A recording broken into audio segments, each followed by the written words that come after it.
सो ये मेरे पास में लेजर लाइट है, यहाँ पे दिख रही होगी आपको, ये लेजर लाइट है मेरे पास में। यहाँ पे मैंने लाइट डाली तो देखो लाइट जाना कैसे जाती थी, ऐसे लाइट ऐसे साइमल्टेनियसली अकर होते ना, देखो कुछ कुछ पार्ट रिफ्लेक्ट भी हो रहा है वापस से। इसको मान लो, ये मान लो आप खुद हो योरसेल्फ, और ये मान लो आपका दोस्त। इतना ज्यादा इस दोस्त का आपके ऊपर इन्फ्लुएंस होगा ऑप्टिकल डेंसिटी, उतनी ज्यादा आपका इसकी तरफ झुकाव बढ़ेगा। So hello and welcome back to physics. आज हमें लेक्चर 5 चालू करना है लाइट चैप्टर का। इससे पहले हम 4 लेक्चर ऑलरेडी कर चुके हैं। सबसे पहले लेक्चर में हमने पढ़ा था ये सब, सेकेंड लेक्चर के 3 पार्ट थे, उसके फर्स्ट पार्ट में हमने पढ़ा था ये सब, सेकेंड पार्ट में ये सब, और थर्ड पार्ट में ये सब, थर्ड लेक्चर में हमने पढ़ा था ये सब, और फोर्थ लेक्चर में ये सब। सो फाइनली हमारा first part of the chapter complete हो चुका है, दैट इज रिफ्लेक्शन। एक पार्ट और रिमेनिंग है, दैट इज रिफ्रैक्शन, जो अब हम आगे आने वाले लेक्चर्स में कंप्लीट करेंगे। ठीक है, सो एक पार्ट हमने पढ़ा, अगला पार्ट क्या है, रिफ्लेक्शन। देखो 3 पार्ट मैंने बताए थे ना, 3 चीजें बताई थी लाइट की चीजें, that is reflection, refraction and absorption. 3 phenomena थे ना। अगर किसी सरफेस पे लाइट स्ट्राइक करती है तो 3 फिनोमिना साइमल्टेनियसली अकर होते हैं। तो कौन कौन से होते हैं, रिफ्लेक्शन, रिफ्रैक्शन एंड अब्जॉर्प्शन। तो 3 फिनोमिना साइमल्टेनियसली अकर हुए। अब हमने पहले रिफ्लेक्शन क्यों पढ़ा और रिफ्रैक्शन अलग अलग क्यों पढ़ रहे, क्योंकि सरफेस पे डिपेंड करता है कि वो कौन सा फिनोमिना शो करेगी, उसका रेशियो कितना ज्यादा होगा। अगर रिफ्लेक्शन का रेशियो उस सरफेस के लिए ज्यादा है तो मैं उस सरफेस के लिए रिफ्लेक्शन पढ़ता हूं। अगर रिफ्रैक्शन का रेशियो ज्यादा है या फिर परसेंटेज ज्यादा है रिफ्रैक्शन का, तो मैं रिफ्रैक्शन पढ़ता हूं उस सरफेस के लिए, या फिर उस सरफेस को रिफ्रैक्टिंग सरफेस बोलता हूं। ठीक है, तो ये टोटली सरफेस पे डिपेंड करता है कि वो रिफ्रैक्टिंग है, रिफ्लेक्टिंग है या फिर एब्जॉर्बिंग है। तो हमने रिफ्लेक्शन पढ़ा, एब्जॉर्प्शन हम पढ़ेंगे नहीं, क्योंकि वो दिखता नहीं है ना, खाली लाइट एब्जॉर्ब होगी तो उससे हमें क्या लेना देना। सो रिफ्लेक्शन पढ़ा, एब्जॉर्प्शन हम पढ़ेंगे नहीं, और हम अब रिफ्रैक्शन पढ़ेंगे। ठीक है, लाइट का एक दूसरा फिनोमिना जो वो शो करती है। ठीक है, सो स्टार्ट करते हैं।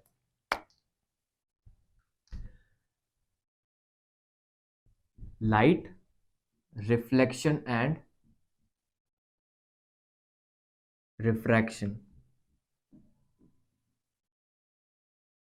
मैं आपको वापस से फर्स्ट लेक्चर में लेके जाता हूं, जब हमने लाइट चैप्टर चालू किया था। क्या किया था हमने, लाइट को बोला था वो एक इलेक्ट्रोमैग्नेटिक वेव है जो ट्रैवल करती है स्पेस में। उसकी स्पीड होती है वैक्यूम में 3 × 10⁸ मीटर्स पर सेकेंड, और उसका होता है ड्यूअल नेचर। ठीक है, ये हमने डेफिनेशन बताई थी लाइट की। और फिर हमने बोला था कि लाइट अगर किसी सरफेस पे स्ट्राइक करती है तो वो 3 phenomena simultaneously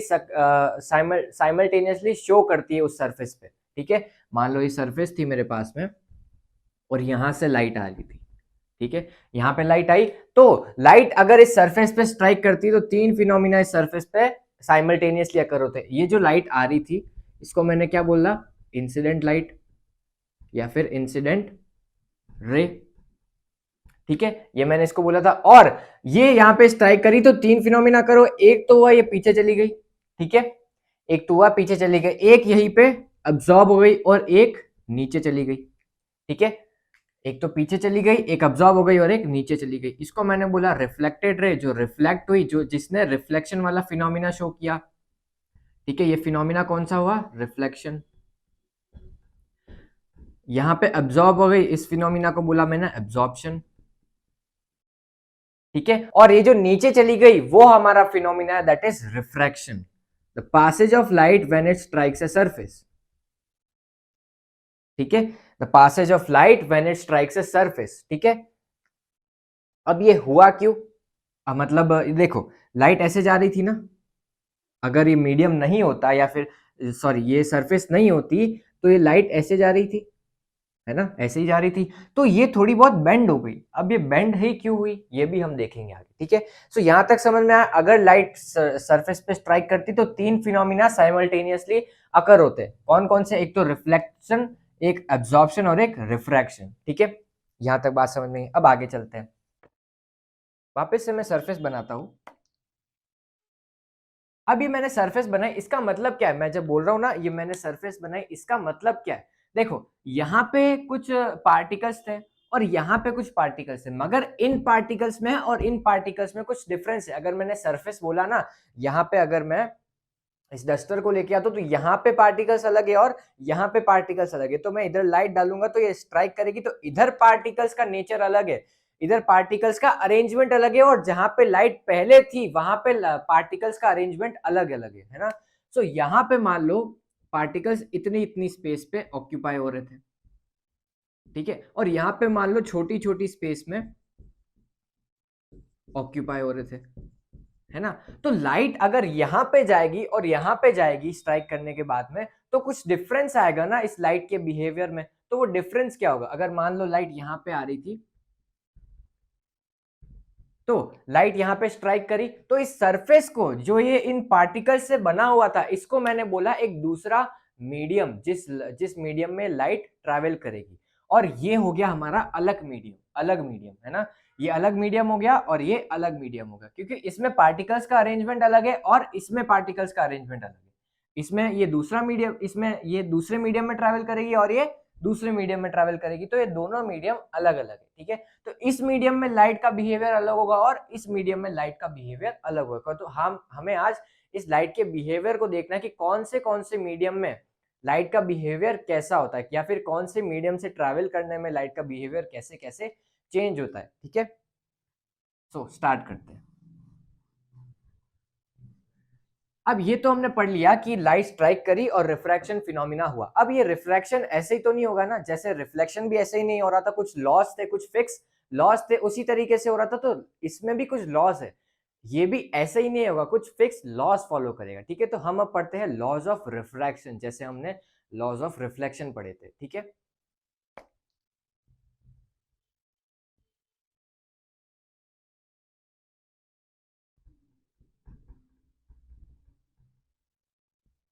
laws of refraction मेरे को क्या बोलता है, अभी मैंने बताया यहाँ पे एक सरफेस थी, ठीक है, यहाँ पे एक सरफेस थी, यहाँ पे मैंने लाइट डाली,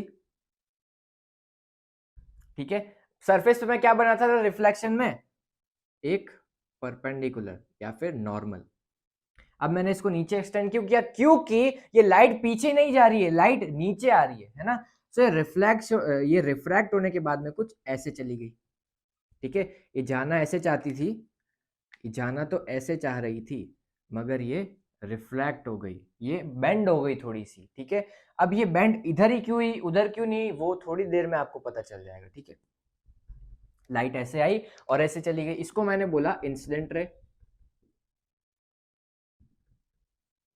इसको मैंने बोला रिफ्रैक्टेड रे,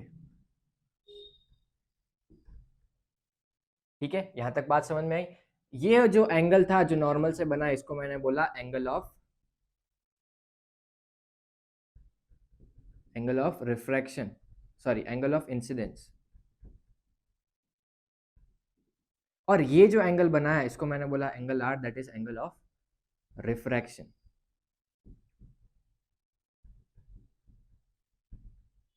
ध्यान से देखो, ये भी नॉर्मल के साथ में मेजर हो रहा है और ये भी नॉर्मल के साथ में मेजर हो रहा है, जैसे रिफ्रैक्शन में हो रहा था, ठीक है। दोनों में सेम चीजें हो रही, बस थोड़ी चीजें अलग है। देखो लॉज ऑफ रिफ्रैक्शन में को क्या बोलते हैं, फर्स्ट लॉ है मेरे पास में, द इंसिडेंट रे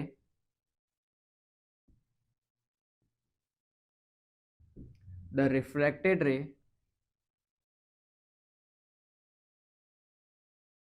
and normal to the surface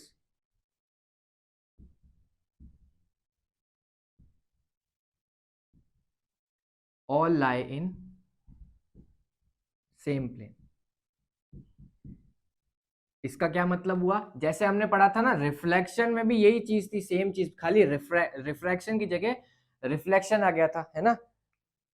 मेरी आवाज क्लियर तो आ रही है ना आपको, डिफरेंस तो समझ आ रहा है ना कि मैं रिफ्लेक्शन बोल रहा हूँ और रिफ्रैक्शन बोल रहा हूँ, ठीक है। So the incident ray, the refracted ray and the normal to the surface all lie in same plane. इसका क्या मतलब हुआ, ये जो इंसिडेंट रे आई, ये जो रिफ्रैक्टेड रे थी और ये जो नॉर्मल टू द सरफेस था, तीनों एक ही प्लेन में लाई करेंगे, ठीक है। यहां तक बात समझ में, जो रिफ्लेक्शन में था वो इधर भी है, ये तो सेम है फर्स्ट लॉ। तो मैं इंक भर लेता हूँ जब तक, चलो यहां तक बात समझ में आई। अब सेकेंड लॉ मेरे को कुछ ऐसा बोलता है कि sine of angle I upon sine of angle R is equals to constant.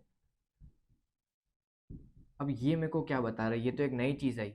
Laws of reflection में क्या था, एंगल आई और एंगल आर इक्वल था, मगर इधर इक्वल नहीं है, इधर क्या है, साइन ऑफ एंगल आई और साइन ऑफ एंगल आर, इन दोनों का रेशियो एक कांस्टेंट आएगा। अब इसका मतलब क्या, ये हमें क्या बताना चाह रहा है, ठीक है, इसका मतलब ये है कि साइन ऑफ एंगल आई, इसका एंगल, इसका साइन और इसका साइन, इन दोनों का जो रेशियो होगा वो हमेशा कांस्टेंट आएगा किसी पर्टिकुलर सेट ऑफ मीडियम्स के लिए। यहाँ पे एक मीडियम है और यहाँ पे एक मीडियम है, अगर ये दोनों मीडियम फिक्स हो गए तो मैं अगर इस एंगल को वेरी करूंगा तो कॉरस्पॉन्डिंग या फिर कंपैरेटिवली ये एंगल ऐसे चेंज होगा कि इन दोनों के साइन का रेशियो हमेशा कांस्टेंट आएगा for a given set of medium. ठीक है, ये एक मीडियम है और ये एक मीडियम, समझ में आई बात। अब ये तो मैंने बोल के बताया, ये मैं डायग्रामेटिकली समझाता हूं मैं, ठीक है।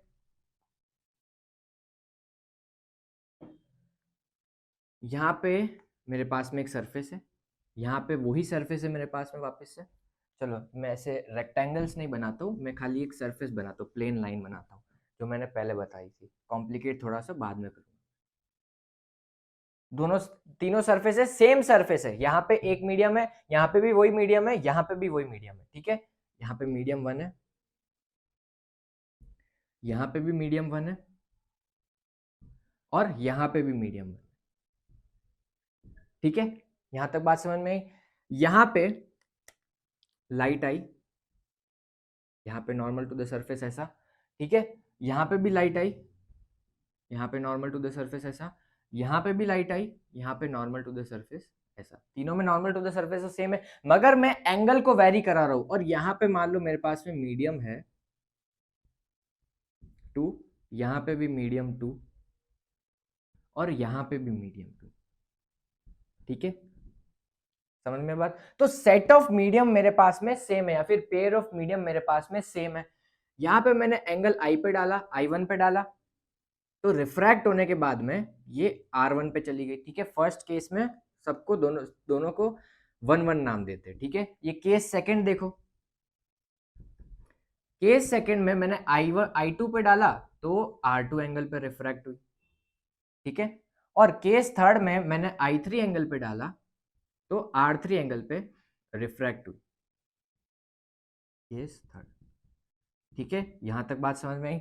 और ये तीनों एंगल्स इक्वल नहीं है, ना I1 I2 और I3 इक्वल है, ना R1 R2 और R3 इक्वल है। अब ये लॉ मेरे को क्या बोलता है, सेकेंड लॉ ऑफ रिफ्रैक्शन मेरे को क्या बोलता है कि साइन I1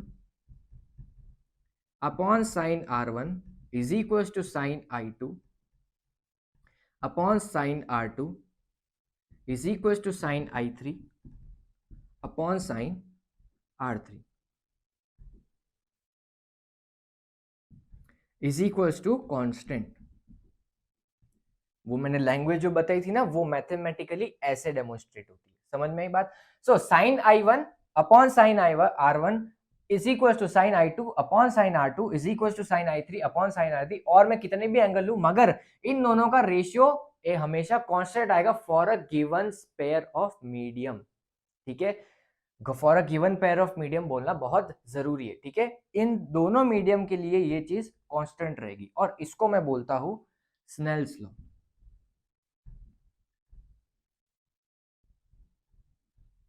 ठीक है। ये है हमारे पास में स्नेल्स लॉ।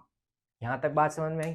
सो पहला लॉ ऑफ रिफ्रैक्शन क्या है, the incident ray, the refracted ray, and the normal to the surface all line same plane. Second law है मेरे पास में sine I upon sine R is equals to constant, ठीक है, Snell's law.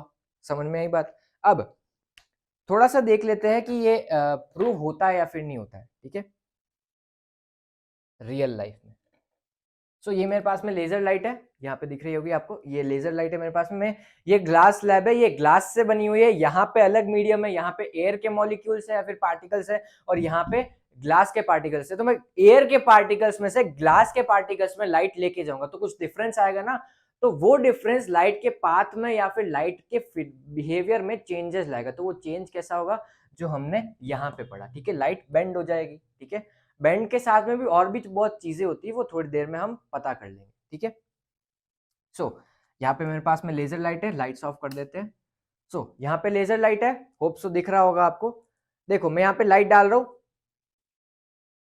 यहाँ पे मैंने लाइट डाली तो देखो लाइट जाना कैसे जाती थी, ऐसे लाइट ऐसे जाना चाहती थी और यहाँ पे देखो बेंड हो गई और वापस से नीचे एयर आ गई तो वापस ऐसे ही पैरेलल जा रही, जैसे ये जा रही वैसे ये जा रही, मगर कुछ डिफरेंस आ रहा है ना। ये डिफरेंस सारी चीजें हम इस लेक्चर के एंड तक सारी चीजें आपको समझ में आ जाएगी। और जो मैं वेट कर रहा था आपको बताने के लिए इतने दिनों से, रिफ्रैक्शन आने तक, ये देखो 3 फिनोमिना साइमल्टेनियसली अकर होते हैं ना। देखो कुछ कुछ पार्ट रिफ्लेक्ट भी हो रहा है वापस से, टोटल रिफ्रैक्शन नहीं हो रहा है, कुछ कुछ पार्ट रिफ्रैक्ट भी हो रहा है ना, और कुछ कुछ पार्ट अब्सॉर्ब भी हो रहा होगा मगर दिखा नहीं हमें, है ना। समझ में आया। ये देखो यहाँ पे बेंड हुई और सेम प्लेन में लाई कर रही थी और रिफ्लेक्शन भी हुआ, तो इतनी सारी चीजें हमें एक ही एक्सपेरिमेंट से पता चल गई। ठीक है, तो यहां तक बात समझ में आई, यहां तक क्लियर हुआ कि ये लॉस रियल लाइफ में होते हैं एक्चुअल में प्रूफ, या फिर रियल लाइफ में काम करते हैं। ये स्नेल्स लॉ जो है उसका प्रूफ हम 12th क्लास के लिए छोड़ देते हैं, जब आप 12th क्लास में आओगे तब हम मिलकर साथ में करेंगे। ठीक है, सो यहां तक ये स्नेल्स लॉ या फिर लॉज ऑफ रिफ्रैक्शन पूरे हुए। अब हम जाते हैं थोड़ी और कॉम्प्लेक्सिटीज पे, दैट इज स्नेल्स लॉ की थोड़ी और कॉम्प्लेक्सिटीज। ठीक है,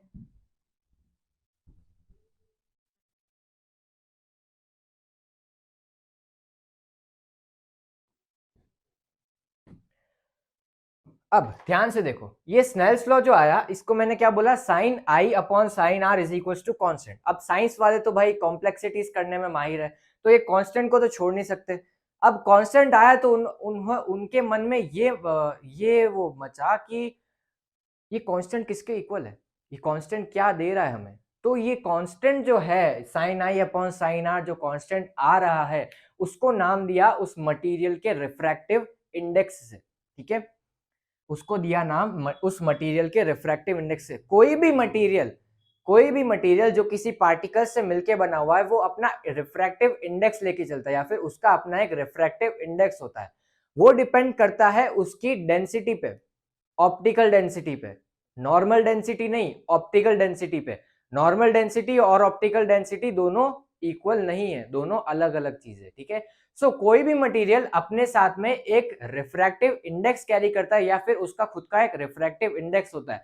जब भी लाइट किसी दूसरे मीडियम से उस मीडियम में आती तो उस रिफ्रैक्टिव इंडेक्स के अकॉर्डिंग उस लाइट के बिहेवियर में चेंज आता है। अब ये बिहेवियर कैसा हो सकता है, बेंडिंग हो सकती है या फिर स्पीड ऑफ लाइट हो सकती है। ठीक है, बेंडिंग हो सकती है और स्पीड ऑफ लाइट हो सकती है।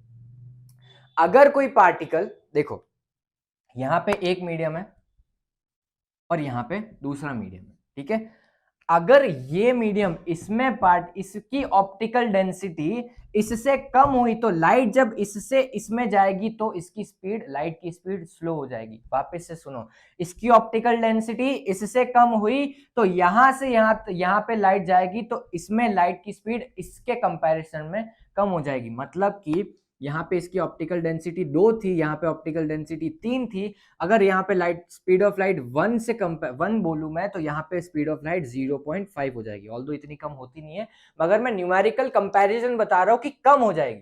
ठीक है, अगर ऑप्टिकल डेंसिटी बढ़ी तो लाइट की स्पीड कम हो गई, इनवर्सली प्रोपोर्शनल। ठीक है, यहां तक बात समझ में आई। ऑप्टिकल डेंसिटी पे डिपेंड करता है ये रिफ्रैक्टिव इंडेक्स। ठीक है, अगर जिसकी ऑप्टिकल डेंसिटी ज्यादा तो उसका रिफ्रैक्टिव इंडेक्स कम। अब ऑप्टिकल डेंसिटी किस पे डिपेंड कर सकती है, पार्टिकल्स पे डिपेंड कर सकती है।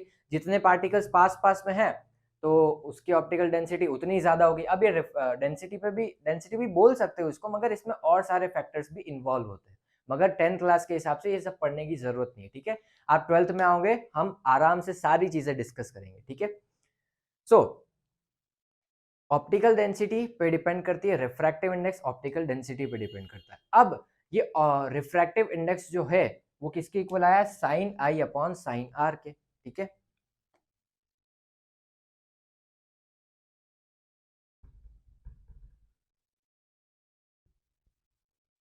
यहां पे एंगल आई और यहां पे एंगल आर, ये मीडियम 1, ये मीडियम 2। ठीक है, ये मीडियम 1 और ये मीडियम 2। साइन आई इस मीडियम के लिए इसके कंपैरिजन में sine I upon sine R is equals to एक कांस्टेंट होता है, वो किसके इक्वल आता है, रिफ्रैक्टिव इंडेक्स का, और रिफ्रैक्टिव इंडेक्स का डिनोशन होता है एन से। ठीक है, इसको हम एन से डिनोट करते हैं। यहां तक बात समझ में आई। रिफ्रैक्टिव इंडेक्स को हम n से डिनोट करते हैं। तो इसका रिफ्रैक्टिव इंडेक्स, ये कितनी लाइट की स्पीड स्लो या फिर ज्यादा कर सकता है उसकी ऑप्टिकल डेंसिटी के हिसाब से, वो डिपेंड करता है, ये वो होता है रिफ्रैक्टिव इंडेक्स, जो कि होता है sine I upon sine R के इक्वल। ठीक है, इसका एक और फॉर्मूला होता है, थोड़ी देर बाद में वो भी आ जाएगा। ठीक है, so sine I upon sine R is equal to N. ठीक है, अब ये रिफ्रैक्टिव इंडेक्स भी दो तरीके के होते हैं। ये एक तो होता है एब्सोल्यूट रिफ्रैक्टिव इंडेक्स और एक होता है रिलेटिव रिफ्रैक्टिव इंडेक्स। अब इसका क्या मतलब है, मैं क्या बोल रहा था, इसका रिफ्रैक्टिव इंडेक्स जो भी ऑप्टिकल डेंसिटी है उस पर डिपेंड करता है। ठीक है, अब ये ऑप्टिकल डेंसिटी किसी के कंपैरिजन में निकालूंगा ना, देखो लाइट की स्पीड चेंज हुई, लाइट की स्पीड चेंज हुई तो किसके कंपैरिजन में चेंज हुई, मैं एक कांस्टेंट रखूंगा ना जिससे मैं उसकी स्पीड या फिर किसी भी चीज को कंपेयर कर सकूं। मैं कंपेयर किस चीज से करता हूं, अगर मेरे को किसी के मार्क्स कंपेयर करने हैं तो मैं सबसे जो भी जिसको भी आइडियल मानूंगा उससे कंपेयर करूंगा ना, भाई इसके कंपैरिजन में इसके इतने आए या फिर इतने आए, है ना। सो मैं जैसे परसेंटेज में निकालता हूँ तो 100 के कंपेयर में निकालता हूँ ना, 100 के कंपेयर में 67 आए, 100 के कंपेयर में 70 आए। समझ में आई ना बात। सो अगर मैं रिफ्रैक्टिव इंडेक्स में निकालता हूं ना तो किसी के कंपैरिजन में निकालता हूं, तो वो दो चीजें हमारे पास में, एक तो रिलेटिव रिफ्रैक्टिव इंडेक्स है और एक है absolute refractive index. Relative refractive index में दोनों मीडियम में कुछ भी ले सकता हूं, ठीक है, मगर एब्सोल्यूट रिफ्रैक्टिव इंडेक्स में एक मीडियम मेरे पास में कांस्टेंट रहता है, जो कि है एयर या फिर वैक्यूम, जिसमें स्पीड होती है लाइट की 3 × 10⁸ मीटर्स पर सेकेंड। ठीक है, वो होता है हमारे पास में एब्सोल्यूट रिफ्रैक्टिव इंडेक्स। तो एब्सोल्यूट रिफ्रैक्टिव इंडेक्स एक रिलेटिव रिफ्रैक्टिव इंडेक्स का टाइप ही है, मगर मैंने बस एक चीज कांस्टेंट रख दी है। समझ में आई बात, वापस से बताता हूं मैं। ठीक है, एब्सोल्यूट रिफ्रैक्टिव इंडेक्स और रिलेटिव रिफ्रैक्टिव इंडेक्स एक ही चीजें हैं। रिलेटिव रिफ्रैक्टिव इंडेक्स में मैं कंपेयर करता हूं दोनों के रिफ्रैक्टिव इंडेक्स को, ठीक है, मगर एब्सोल्यूट रिफ्रैक्टिव इंडेक्स में कंपेयर तो करता हूं, मगर एक रिफ्रैक्टिव इंडेक्स मेरे को हमेशा गिवन होता है और कांस्टेंट होता है, या फिर मेरे को पता होता है, या फिर वो होती है एयर या फिर वैक्यूम का रिफ्रैक्टिव इंडेक्स। ठीक है, अब ये इतना बड़ा लूप चलता है इसमें, मैं सारी चीजें आपको बताता हूँ कितना बड़ा लूप चलता है इसमें। ठीक है, रिलेटिव रिफ्रैक्टिव इंडेक्स में भी हम एब्सोल्यूट रिफ्रैक्टिव इंडेक्स घुसाते हैं, इतनी बड़ी कॉम्प्लेक्सिटीज है इसमें। ठीक है, बहुत कंफ्यूजिंग है, आराम आराम से समझना। ठीक है, सारी चीजें समझेंगे, we are beyond the books, tension नहीं लेने का। ठीक है, सो यहां पे लाइट आई और रिफ्रैक्ट होके गई। अब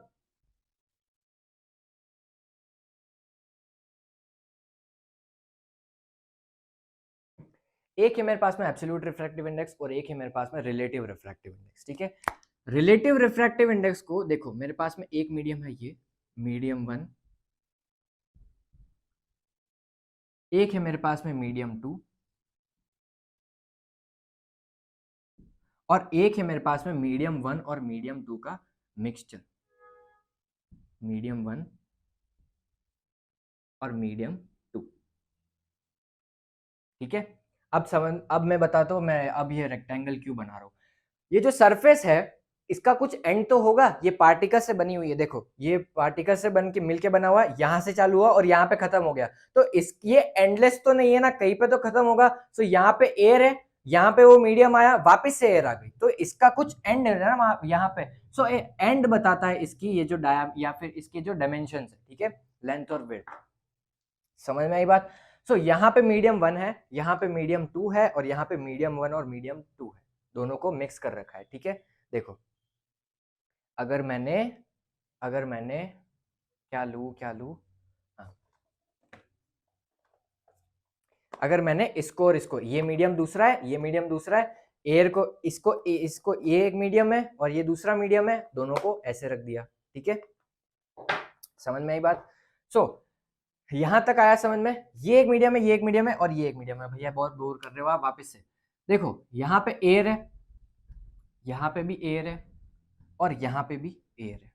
ठीक है, इस मीडियम के ऊपर एयर है, इस मीडियम के ऊपर एयर है, इस मीडियम के ऊपर एयर है, इसके नीचे एयर है, इसके नीचे एयर है, इसके नीचे एयर है, तीतर के दो आगे तीतर, तीतर के दो पीछे तीतर। ठीक है, सो एयर है, यहाँ पे भी एयर है और यहाँ पे भी एयर है। मान लो ये आई आया, ठीक है, और ये R1 एंगल पे रिफ्रैक्ट हुआ, तीनों में मैं same angle of incidence same रखूंगा। देखना, ध्यान से देखना, इसको भी, इस पे भी मैंने एंगल आई पे ही डाला, मगर क्योंकि इसकी ऑप्टिकल डेंसिटी इससे अलग थी तो इसने कुछ अलग एंगल पर रिफ्रैक्ट किया। क्योंकि मीडियम ब्लू था तो इसको R2 नाम दे दिया। ठीक है, आगे की बात मैं नहीं कर रहा अभी। चलो, यहाँ पे आई, ठीक है, और क्योंकि ये मीडियम 1 था तो ये R1 पे ही रिफ्रैक्ट करेगा। ठीक है, मीडियम 2 आने से तो इस पे कोई फर्क तो नहीं पड़ेगा ना, मगर हमें निकालना है ये वाला एंगल, ये कितना होगा। ठीक है, ये कितना होगा देखते हैं। देखो, ध्यान से देखो, इसका रिफ्रैक्टिव इंडेक्स कितना होगा, मीडियम 1 का N1 नाम देता हूं मैं, तो sign I upon sine R1। ठीक है, sine I upon sine R1, और N2 कितना होगा, sign I upon sine R2।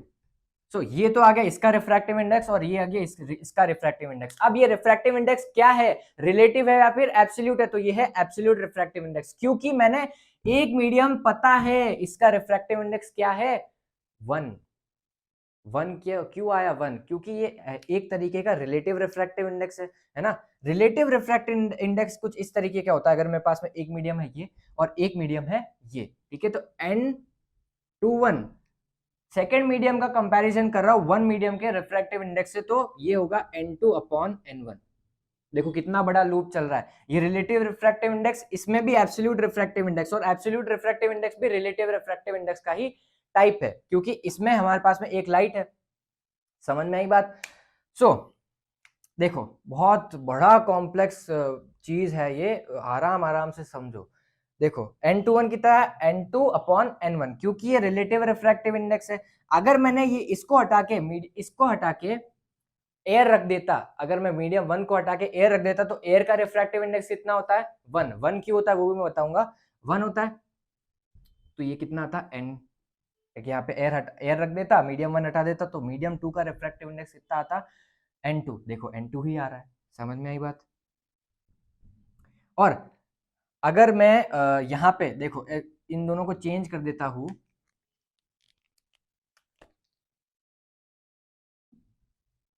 तो N12 निकालूंगा 1 के कंपैरिजन में सेकंड का, सो ये कितना आएगा, N1 अपॉन N2। और N2 की जगह, इस मीडियम की जगह एयर रख देता तो इसकी जगह पे 1 आ जाता। ठीक है, सो N2 कितना आता, N12 कितना आता, N1 आता। ठीक है, यहाँ पे N1 ही आ रहा है। सो एक तरीके का रिलेटिव रिफ्रैक्टिव इंडेक्स ही है, मगर एक चीज हमने छुपा दी या फिर 1 रख दी, तो उसका रेशियो उसी के बराबर आ गया। ठीक है, सो समझ में बात। अब एयर का एब्सोल्यूट रिफ्रैक्टिव इंडेक्स 1 क्यों होता है, देखो यहाँ पे एक मीडियम है और यहाँ पे दूसरा मीडियम है। कॉम्प्लेक्स नहीं कर रहा हूं मैं, ध्यान से समझो। यहाँ पे एक मीडियम है और यहाँ पे दूसरा मीडियम है, यहाँ पे लाइट आई और यहाँ पे लाइट आई, इसका रिफ्रैक्टिव इंडेक्स इसके कंपैरिजन में निकालूंगा तो क्या आएगा, निकल जा भाई, N21 is equal to N2 upon N1। ठीक है, यहां तक बात समझ में आई। अब क्योंकि मेरे को एयर का रिफ्रैक्टिव इंडेक्स निकालना है, तो मैं सारे एब्सोल्यूट रिफ्रैक्टिव इंडेक्स किसके कंपैरिजन में निकाल रहा था, एयर के कंपैरिजन में या फिर वैक्यूम के कंपैरिजन में ना। तो एयर का एब्सोल्यूट रिफ्रैक्टिव इंडेक्स भी एयर के कंपैरिजन में निकालूंगा ना, उसके अलावा कोई फंडामेंटल चीज तो है नहीं, है ना, उसके अलावा कोई चीज तो है नहीं मेरे पास में, तो उसी के कंपैरिजन में उसी का निकालूंगा। तो ये भी मीडियम एयर है और ये भी मीडियम एयर है, तो दोनों ने एक दूसरे को कैंसिल किया तो 1 आया ना। ठीक है, तो इसलिए absolute refractive index of air होता है 1। तो ये लूप समझ में आई पूरी। एब्सोल्यूट रिफ्रैक्टिव इंडेक्स के अंदर रिलेटिव रिफ्रैक्टिव इंडेक्स घुसा हुआ है, एब्सोल्यूट रिलेटिव रिफ्रैक्टिव इंडेक्स के अंदर एब्सोल्यूट रिफ्रैक्टिव इंडेक्स घुसा हुआ है, और उसके अंदर वापस से रिलेटिव रिफ्रैक्टिव इंडेक्स घुसा हुआ है। तो ये लूप चलता जा रहा है, मगर हमें समझना पड़ेगा ये लूप। ठीक है, तो यहां तक समझ में आया, समझ में आया ना। देखो N21 is equal to N2 upon N1। अगर किसी को ये सारी चीजें थोड़ी कॉम्प्लेक्स लग रही है, तो डायरेक्ट लिख दो N21 is equal to N2 upon N1। N2 पहले है, 2 पहले है, तो 2 N2 ऊपर लिख दो और 1 बाद में, तो N1 नीचे लिख दो। ठीक है, बहुत सारी बुकें ये भी लिखती है, N को म्यू भी लिखती है। ठीक है, सो नॉर्मल जनरलाइजेशन या फिर उनका यूज करने का तरीका है। ठीक है, सिंबल्स को। समझ में आया यहाँ तक? मीडियम 1, मीडियम 2, मीडियम 1, मीडियम 2, हमें तो ये निकालना था ना। देखो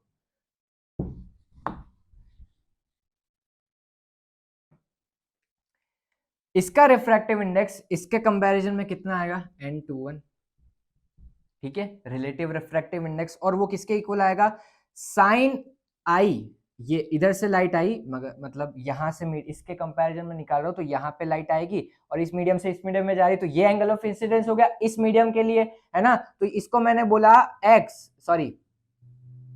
ए बोला, तो ये R1 के इक्वल होगा कि नहीं होगा? देखो ये Z बन रहा है ना, अल्टरनेट इंटीरियर एंगल से, तो ये ए किसके इक्वल हुआ? R1 के, तो sine R1 upon sine X, ये X ही निकालना है हमें। ये X कैसा है देखो, N2 का एक और फॉर्मूला क्या है? N21 का क्या है? N2 अपॉन N1, और इन दोनों की वैल्यूज है मेरे पास में, N2 की ये है और N1 की ये, जरा इनको पुट करके देखो। N21 is equals to, N2 क्या है? Sine R1 sine I upon sine R2 upon N1 कितना है? Sign I upon sine R1, ठीक है।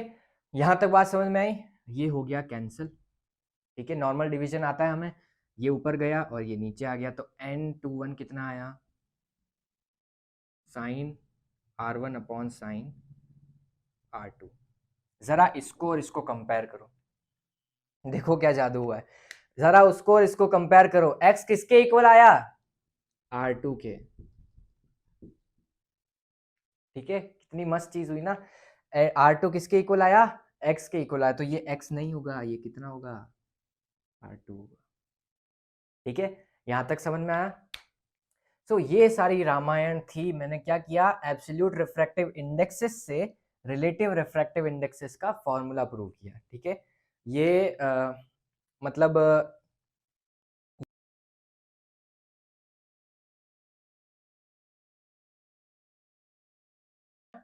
Sine R1 upon sine R2, ठीक है। सो अभी तक हमने पढ़ा है रिफ्रैक्टिव इंडेक्स, बस रिफ्रैक्टिव इंडेक्स पढ़ा है, उसके दो टाइप पढ़े हैं, रिलेटिव रिफ्रैक्टिव इंडेक्स और एब्सोल्यूट रिफ्रैक्टिव इंडेक्स। देखो आप ऐसा बोल सकते हो कि रिफ्रैक्टिव इंडेक्स कार्तिक आर्यन है और एब्सोल्यूट रिफ्रैक्टिव इंडेक्स रू बाबा है, भूल भुलैया 2 वाले, है ना। So Kartik Aaryan is the supreme, है ना, और एब्सोल्यूट रिफ्रैक्टिव इंडेक्स उन्हीं का एक कैरेक्टर है ना। सो एब्सोल्यूट रिफ्रैक्टिव इंडेक्स बेटा है एक तरीके से, और रिलेटिव रिफ्रैक्टिव इंडेक्स एक तरीके का पापा है ना। सो ये थोड़ा मतलब ये उसमें ये उसी का एक टाइप है, समझ में आया ना। सो रू बाबा भी कार्तिक आर्यन का ही एक टाइप है, समझ में आई ना, तो और थोड़ा और क्लियर हुआ होगा। सो अभी तक एब्सोल्यूट रिफ्रैक्टिव इंडेक्स और रिलेटिव रिफ्रैक्टिव इंडेक्स पढ़ा। अब ये तो हमने पढ़ा एंगल्स के बेसिस पे, अब हम पढ़ते हैं स्पीड ऑफ लाइट के बेसिस पे, ठीक है। अगला हमारा टॉपिक रहेगा स्पीड ऑफ लाइट के बेसिस पे, और अब हम पढ़ेंगे आगे, फिर हम पढ़ेंगे आगे वो ये क्या कहते हैं उसको,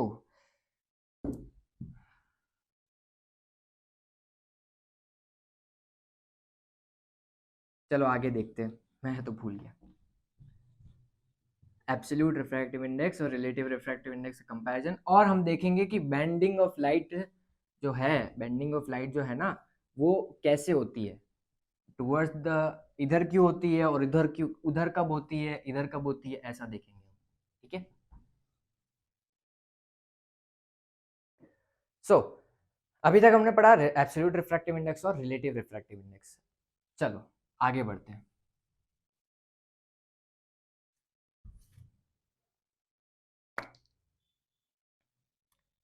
अब मैं बताता हूं आपको स्पीड ऑफ लाइट का रिलेशन एब्सोल्यूट और रिलेटिव रिफ्रैक्टिव इंडेक्सेस से। ये है मेरे पास में मीडियम 1, वापस से वही मीडियम 1, यहाँ पे एयर है या फिर वैक्यूम है, यहाँ पे है मेरे पास में मीडियम 2, यहाँ पे वापस से एयर है, ठीक है, यहाँ पे वापस से एयर है।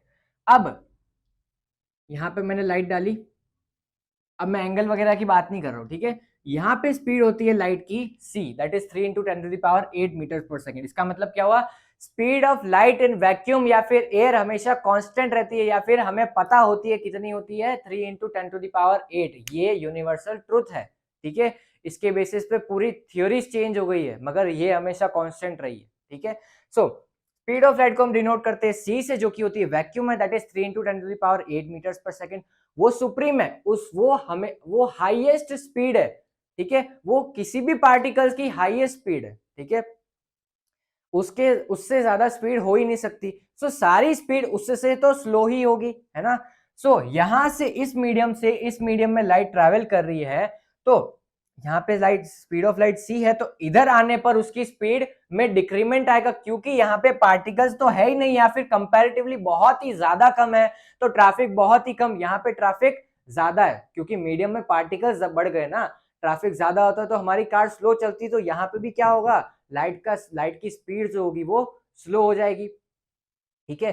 सो यहाँ पे लाइट स्पीड ऑफ लाइट हो गई मान लो v1, ठीक है, v1 हो गई, और ये इधर की तरफ बेंड हो गई, ठीक है। अभी इधर की तरफ क्यों हुई, थोड़ा सा रुक जाओ, पता चल जाएगा। यहाँ पे वापस से स्पीड ऑफ लाइट c, और यहाँ पे क्योंकि मीडियम 2 था तो यहाँ पे वेलोसिटी हो गई v2, ठीक है, v2 हो गई, क्योंकि ऑप्टिकल डेंसिटी मीडियम 1 की एयर से ज्यादा थी, क्योंकि ऑप्टिकल डेंसिटी मीडियम 2 की एयर से ज्यादा थी, ठीक है। यहां तक बात समझ में आई। अब देखो n1 निकालूंगा तो क्या आएगा, 1 से बड़ा आएगा, क्योंकि वो जो एब्सोल्यूट रिफ्रैक्टिव इंडेक्स एयर का था वो 1 था, है ना, 1 था ना, तो वो ये जो एब्सोल्यूट रिफ्रैक्टिव इंडेक्स है एयर के कंपैरिजन में वो 1 से तो बड़ा ही आएगा ना। समझ में आ रहा है ना मैं क्या कह रहा हूं, तो ये 1 से तो बड़ा ही आ रहा है, 1 से तो बड़ा ही आ रहा है, ठीक है। सो ये आया 1 से बड़ा, ठीक है। इसको मैं एक तरीके से लिख सकता हूं, तो एक तो ऐसे लिख सकता हूं c/v1, और एक लिख सकता हूं v1/c। एक तो ऐसे लिख सकता हूं और एक ऐसे लिख सकता हूं, तो मैं कैसे लिखूं इसको,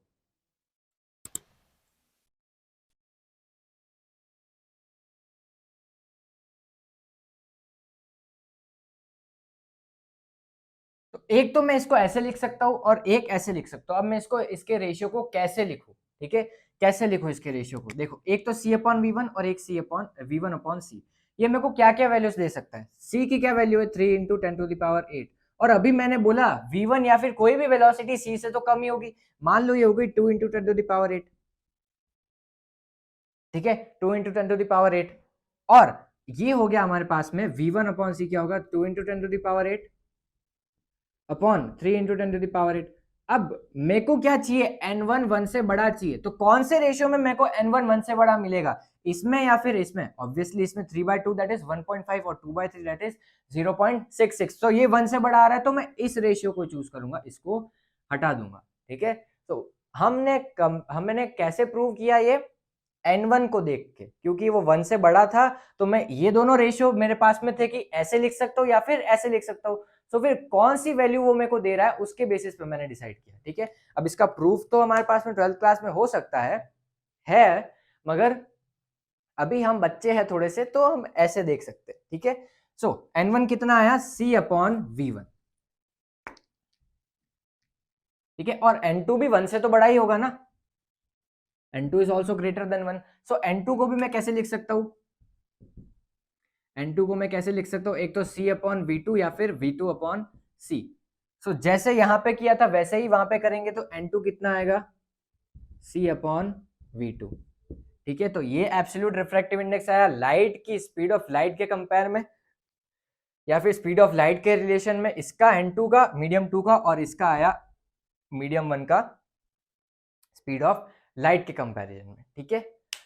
सो यहां तक बात समझ में आई। अब मेरे को निकालना है इन दोनों का relative refractive index speed of light के कंपैरिजन में, ठीक है। सो n21 अगर मैं निकालूंगा तो कैसे लिखूंगा इसको डायग्रामेटिकली, यहाँ पे मीडियम 1 है, यहाँ पे मीडियम 2 है, यहाँ पे मीडियम 1 है, यहाँ पे मीडियम 2 है, और n21 कितना होगा, यहाँ पे लाइट आई c से, यहाँ पे आ गई v1 में, और यहाँ पे आ गई v2 में, ठीक है। सो n21 कितना होगा n2/n1, ठीक है। तो n2 की वैल्यू क्या है c/v2, और n1 की वैल्यू क्या है, c अपॉन v1, तो इसको काट दो तो क्या आएगा n2 फाइनली, n21 कितना आएगा v1 upon v2. So relative refractive index of second medium with respect to first medium is equals to absolute refractive index of second upon absolute refractive index of first, and also relative refractive index of second with respect to one is equals to speed of light in medium 1 upon speed of light in medium 2. ठीक है, समझ में आया यहाँ तक? क्या बोला मैंने? एक तो n2 अपॉन n1 ये हो सकता है, और n2 upon n1 v1 upon v2 हो सकता है. देखो एक दोनों के ऑपोजिट है, ठीक है, इसमें n2 2 ऊपर आ रहा है, इसमें 1 ऊपर आ रहा है. ठीक है, यहां तक बात समझ में आई? अब ये तो हमने देखा कि लाइट यहां से गई और यहां तक चली गई. अब मैं देखता हूं आगे कैसे जाएगी. इसके आगे भी तो मीडियम खत्म हो रहा है, आगे क्या होगा? देखो यहां पे मेरे पास में एक मीडियम है, इस मीडियम की कुछ लेंथ है, ठीक है, इसको मैं मीडियम 1 नाम दे देता हूं, और यहाँ पे मेरे पास में वापस से एयर है. ठीक है, यहाँ तक आया समझ में? अब मैं थोड़ा बहुत डायग्रामेटिक्स पे जाता हूँ. ठीक है, ये तो मैं मैथमेटिक्स पे चला गया था अभी, अब मैं डायग्रामेटिकल वे में जाता हूँ. ये है मेरे पास में, क्या बोलूंगा, इंसिडेंट लाइट. ठीक है, यहाँ पे नॉर्मल है, ये ऐसे जाना चाहती थी और ये ऐसे बेंड हो गई. ठीक है, इसको मैंने बोला आई, उसको मैंने बोला आर.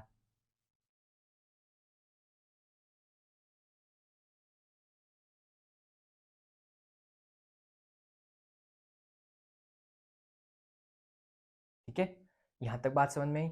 अब देखो, अब मैं आपको एब्सोल्यूट रिफ्रैक्टिव इंडेक्स से ये भी बताऊंगा कि ये जो एंगल है ना, इसके इक्वल आएगा. ठीक है, ये किसके इक्वल होगा, R1 के. ठीक है, क्योंकि ये Z बन रहा है ना, ये देखो Z बन रहा है. ठीक है, यहां तक आई बात समझ में? अब ये मेरे को निकालना है, X निकालना है. फिर मैं इसकी बेंडिंग समझाता हूँ. देखो यहाँ इस सरफेस के लिए देखूँ तो एब्सोल्यूट रिफ्रैक्टिव इंडेक्स मीडियम 1 का क्या आएगा, n1 इज इक्वल टू क्या आएगा, n1 इज इक्वल टू क्या आएगा, देखो साइन आई अपॉन साइन, कौन साइन क्या है, R. ठीक है, समझ में आया तक? अब मैं क्या कर रहा था, एब्सोल्यूट रिफ्रैक्टिव इंडेक्स निकाल रहा था. ध्यान है, एब्सोल्यूट रिफ्रैक्टिव इंडेक्स निकाल रहा था यहाँ के मीडियम का इसके कंपैरिजन में. तो मैं यहाँ के सरफेस के लिए इसका निकालूंगा इसके कंपैरिजन में, तो n एयर 1 कितना आएगा, एयर 1. ठीक है, इसके कंपैरिजन में इसका sign R1 upon sine X. ठीक है, सो एन ए वन कितना होगा, N A upon n1, N A upon n1. ठीक है, sine R1 upon sine X. ठीक है, सो ये तो हमारे पास में 1 है ना. Absolute refractive index of air कितना होता है, 1 होता है ना. सो ये 1 upon n1 is equal to sine R1 upon sine X. ठीक है, सो देखो n1 कितना आया, sign X upon sine R1 हटा दो. ठीक है, ये 1 ये R ही होगा, है ना, R. और इसको देखो और उसको देखो. ठीक है, ये यहाँ का निकाला हुआ और ये यहाँ से निकाला हुआ है. साइन X और साइन I दोनों इक्वल आ रहे हैं. ठीक है, तो I is equal to X हो जाएगा ना. इन दोनों को कंपेयर किया तो क्या आएगा, देखो sine X upon sine R is equal to sine I upon sine R. ये तो कैंसिल हो गया, sine X is equal to sine R आया ना, तो X इज इक्वल टू कितना आ जाएगा, I. ठीक है, तो ये होगा same angle, that is I. ठीक है, यहां तक आया समझ में? और देखो ऐसे ही नहीं रुकेंगे हम, ये दोनों होगी आपस में पैरेलल, क्योंकि ये एंगल और ये एंगल दोनों सेम है. तो ये इतना है, सो ये भी इतना ही है ना. देखो ये एंगल दोनों सेम है, तो ये दोनों आपस में पैरेलल हो जाएगी. ठीक है, समझ में आया? ये लाइट यहां से ऐसे जाना चाह रही थी. ठीक है, अब ये तो हो गई मेरे पास में डायग्रामेटिकल बात. ये हो गई इंसिडेंट लाइट, इसको मैंने बोला रिफ्रैक्टेड लाइट. इसको मैं बोलूंगा इमर्जेंट लाइट. जो इमर्ज हो रही है मीडियम से पास होने के बाद में, ठीक है, उसको मैंने बोला इमर्जेंट लाइट। अब क्योंकि जब अब देखो ये मीडियम अगर नहीं होता तो ये लाइट ऐसी ही जाती, इसके पाथ में कुछ डिफ्लेक्शन आता ना, आता क्या, नहीं ना। तो क्योंकि मैंने मीडियम लगा दिया तो और लाइट ऐसे जाना चाह रही थी और उसका पाथ ऐसे हो गया, तो इसके पाथ में ऐसा कुछ भड़काव आया ना, या फिर ये अपने पाथ से भटक गई, थोड़ा बहुत भटकी ना, तो इसको मैंने बोला, इस भटकाव को मैंने बोला लेटरल डिस्प्लेसमेंट। ठीक है, इस ये जो पाथ है ना, इसको मैंने बोला लेटरल डिस्प्लेसमेंट। समझ में आया यहां तक? सो अभी तक हमने पढ़ा कि ये लाइट बेंड हुई। अब हम पढ़ते हैं कि ये लाइट इधर क्यों बेंड हुई और उधर क्यों बेंड हुई, उधर कब बेंड होगी या फिर इधर कब बेंड होगी। वैसे तो इसका प्रूफ आपके पास में 12th क्लास में है, वेव ऑप्टिक्स में पढ़ोगे आप, मगर मैं आपको एक सस्ता प्रूफ बताता हूँ जो कभी सपने में मैंने देखा था या फिर सोचा था कि वैसे तो इसके और भी प्रूफ बताते हैं बहुत सारे प्रोफेसर्स, मगर देखो यहाँ पे मेरे पास में एक मीडियम है, क्योंकि बड़े स्केल पे मेरे पास में बहुत सारे कलेक्शंस ऑफ फोटोन आते हैं, है ना, बहुत सारे कलेक्शंस ऑफ फोटोन आते हैं और उसको मैं बोलता हूँ बीम ऑफ लाइट। यहाँ पे मैं 2 फोटॉन्स को कंसीडर करता हूँ, ठीक है। इसको मान लो, ये मान लो आप खुद हो, योरसेल्फ, और ये मान लो आपका दोस्त, ठीक है, और ये है आपका दोस्त बी, ये दोस्त ए है और ये दोस्त बी है, ठीक है। आप दोनों बेस्ट फ्रेंड्स हो, ठीक है, आप दोनों बेस्ट फ्रेंड्स हो, और ये भी दोस्त है आपका मगर उतना अच्छा नहीं, ठीक है।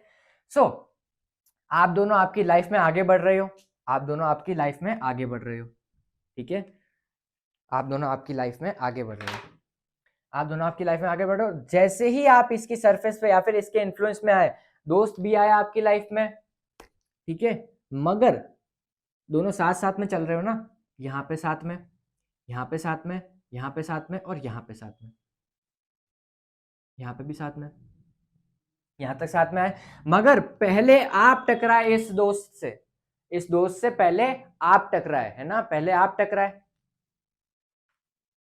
यहाँ पे नॉर्मल टू द सरफेस ऐसा, ठीक है। अब क्योंकि ये दोस्त आ गया तो कुछ तो इन्फ्लुएंस होगा ना, कुछ तो इन्फ्लुएंस होगा। तो आप तो ऐसे जाना चाह रहे थे, अपनी लाइफ में आगे ही बढ़ना चाह रहे थे, तो क्या वो आपको और आगे बढ़ाएगा? क्या नहीं बढ़ाएगा। जितना ज्यादा इस दोस्त का आपके ऊपर इन्फ्लुएंस होगा, ऑप्टिकल डेंसिटी, जितना ज्यादा इस दोस्त का आपके ऊपर इन्फ्लुएंस होगा, उतनी ज्यादा आपका इसकी तरफ झुकाव बढ़ेगा। तो जितनी ज्यादा ऑप्टिकल डेंसिटी उतना ज्यादा बेंडिंग। समझ में आया? मगर ये दोस्त तो तब तक आया ही नहीं था ना, तो ये वापस से चलता रहा, मगर फिर भी ये दोस्त उसके इन्फ्लुएंस में आ गया कैसे ना कैसे करके, तो दोस्त के आने से ये भी थोड़ा सा डिफ्लेक्ट हो गया अपने पाथ से, ठीक है, थोड़ा सा डिफ्लेक्ट हो गया। मगर आप दोनों बहुत अच्छे दोस्त हो, फिर भी पैरेलली चल रहे हो साथ में, बिगड़े तो हो मगर फिर भी साथ नहीं छोड़ा है आपने, ठीक है, ये दोस्ती हम नहीं छोड़ेंगे, ठीक है। सो बेंड हुई, ठीक है। अब अब देखो यहाँ पे वापस से दोस्त बी का एंड, अब आपको रियलाइज हो गया है धीरे धीरे, आप दोस्त बी के वापस, ये भी दोस्त बी ही है, ये पूरा यहाँ तक दोस्त बी ही चल रहा है, ठीक है।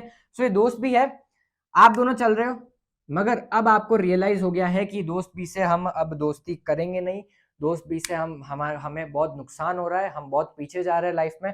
सो यहाँ पे वापस से नॉर्मल टू द सरफेस, यहाँ पे वापस से नॉर्मल टू द सरफेस। अब क्या हुआ, अब क्या हुआ, अब देखो ध्यान से, अब आपका ये जो दोस्त है, इसका ये जो ऑरा है, ये आपको पीछे धकेल रहा था, मगर आप इसके ऑरा से दूर चले गए, तो आप इसके इन्फ्लुएंस में इधर नहीं आओगे और बेंड नहीं होगे, हम अब और नहीं झुकेंगे, हम आगे चलेंगे। पुष्पा नहीं, हम पुष्पा है, हम झुकेगा नहीं, है ना। सो इधर बेंड नहीं होगे, हम आगे चले जाएंगे। सो इधर ऑप्टिकल डेंसिटी ज्यादा थी और इधर ऑप्टिकल डेंसिटी कम थी, इन्फ्लुएंस, तो वो बेंड हो गई उधर की तरफ, ठीक है। तो ऑप्टिकल डेंसिटी जहां कम है और ऑप्टिकल डेंसिटी जहां पे ज्यादा है, तो कम ऑप्टिकल डेंसिटी से ज्यादा ऑप्टिकल डेंसिटी में जाएगा तो बेंडिंग टुवर्ड्स द नॉर्मल होगी, और ऑप्टिकल डेंसिटी ज्यादा से ऑप्टिकल डेंसिटी कम में जाएगा तो away from the normal bend होगी लाइट, ठीक है। यहां तक बात समझ में आई दोस्त के कंपैरिजन से, ठीक है। सो यहां तक हमारे पास में हुआ कि ये बेंड क्यों होती है लाइट। अब ये जो मैंने बनाया ना, ये आप 12th क्लास में आओगे, इनको आपका नाम पता चलेगा। ये जो भी पैरेलल चीजें बनाई ना, इसको आपका नाम पता चलेगा। टीजर दे देता हूं मैं, इसको बोलते हैं हम, दिख रहा है क्या? नहीं दिखना चाहिए, ठीक है, इसको हम बोलते हैं ये चीज, ठीक है। सो यहाँ पे इन्फ्लुएंस हुआ, वापिस से गए। सो ऑप्टिकल डेंसिटी कम से ऑप्टिकल डेंसिटी ज्यादा में जाना, bending towards the normal, optical density ज्यादा से ऑप्टिकल डेंसिटी कम में जाना, away from the normal bending, ठीक है। अब ये ऑप्टिकल डेंसिटी ज्यादा, ऑप्टिकल डेंसिटी कम, ये थोड़ा बड़ा हो गया ना बोलने के लिए। अब इसको हम जनरली बोलते हैं ऑप्टिकल डेंसिटी कम वाले को रेयरर मीडियम, और ऑप्टिकल डेंसिटी ज्यादा वाले को डेंसर मीडियम, ठीक है। समझ में आया तक? ये सारी रामायण थी हमारे पास में आज के लिए कि ये रिफ्रैक्शन क्या होता है, लॉज ऑफ रिफ्रैक्शन क्या होते हैं, कैसे काम करते हैं, हमें कैसे लाइफ में हेल्प करते हैं, ठीक है। ये तो हो गई थियोरेटिकल बातें। 2 क्वेश्चन करते हैं इसके लिए। क्वेश्चन फर्स्ट है मेरे पास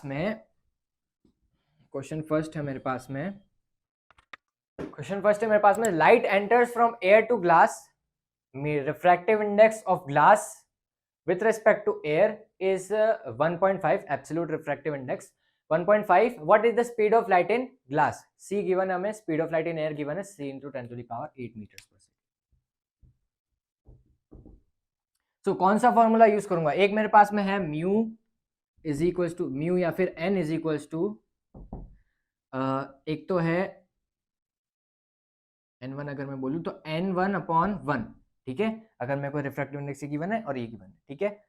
और मेरे को क्या निकालना है? स्पीड ऑफ लाइट निकालनी है ना, तो मेरे पास में एक और फॉर्मूला होता है, ये होता है c अपॉन v1, ठीक है। ये वाला फॉर्मूला यूज करूंगा, क्योंकि ये वाला फॉर्मूला में मेरे को गिवन डेटा नहीं, मतलब जो निकालना है डेटा वो नहीं निकाल सकता, ठीक है। ये वाला फॉर्मूला यूज करूंगा। n1 मेरे पास में गिवन है कितना है? 1.5, और speed of light in vacuum दे रखी 3 into 10 to the power 8 meters per second। v1 निकालना है, निकाल दो भैया। 3 into 10 to the power 8 upon, इसको नीचे भेजा तो 1.5, 0 हटाया, पॉइंट हटाया, 0 आया, 5 2, v1 कितना आया? 2 into 10 to the power 8 meters per second, ठीक है। यहां तक आया समझ में? अब दूसरा देखो, सेकंड क्वेश्चन। ये तो हो गया हमारे पास में फर्स्ट क्वेश्चन। सेकंड क्वेश्चन है मेरे पास में n1 दे रखा है, n1 दे रखा है 1.5, n2 दे रखा है 3। बहुत ही सिंपल क्वेश्चन है, मेरे को निकालना है n21 और n12। बहुत ही सिंपल क्वेश्चन है। n21 कितना होता है? n2 upon n1। n2 कितना है? 3 अपॉन n1 कितना है? 1.5। इसको डिवाइड करूंगा तो ये 0, पॉइंट हटाऊंगा, ऊपर 0 आएगा, तो ये कितना होगा? 2। n21 कितना आया? 2। और n12 इज इक्वल टू कितना होगा? n1 upon n2। n1 कितना है? 1.5, और n2 कितना है? 3, पॉइंट हटाया, 0 आया, 2। n12 is equal to 1/2। अब एक और चीज, जो लेक्चर छोड़ चुके हैं उनके लिए बहुत डिसअपॉइंटमेंट की बात मैं क्वेश्चन के जरिए बताना चाह रहा था कि n21 इज इक्वल टू 2 आया, n12 इज इक्वल टू 1/2 आया। ये दोनों एक दूसरे के ऑपोजिट है ना। n12 इंटू n21 कितना होगा? n12 कितना है? 1/2, और n21 कितना है? 2। कितना आया? n12 into n21 is equal to 1। Relative refractive index की किन्हीं 2 गिवन पेयर के लिए अगर मैं उल्टा पुल्टा निकालूंगा तो उन दोनों का मल्टीप्लीकेशन 1 के इक्वल आएगा, ठीक है। यहां तक हमने रिफ्रैक्शन वाला पार्ट कवर अप किया है। अब हम पढ़ेंगे दूसरी चीजें रिफ्रैक्शन के बेसिस पे, रिफ्रैक्शन की थोड़े और कॉम्प्लेक्सिटीज बढ़ाएंगे। Refractive index, laws of refraction, सारी चीजें हमने पढ़ी, रियल लाइफ डेमोन्स्ट्रेशन भी देख लिया। आज के लिए सारा लेक्चर रैप अप होता है। अच्छा लगा हो तो बहुत अच्छी बात है, नहीं लगा हो तो भी अच्छी बात है। Bye bye.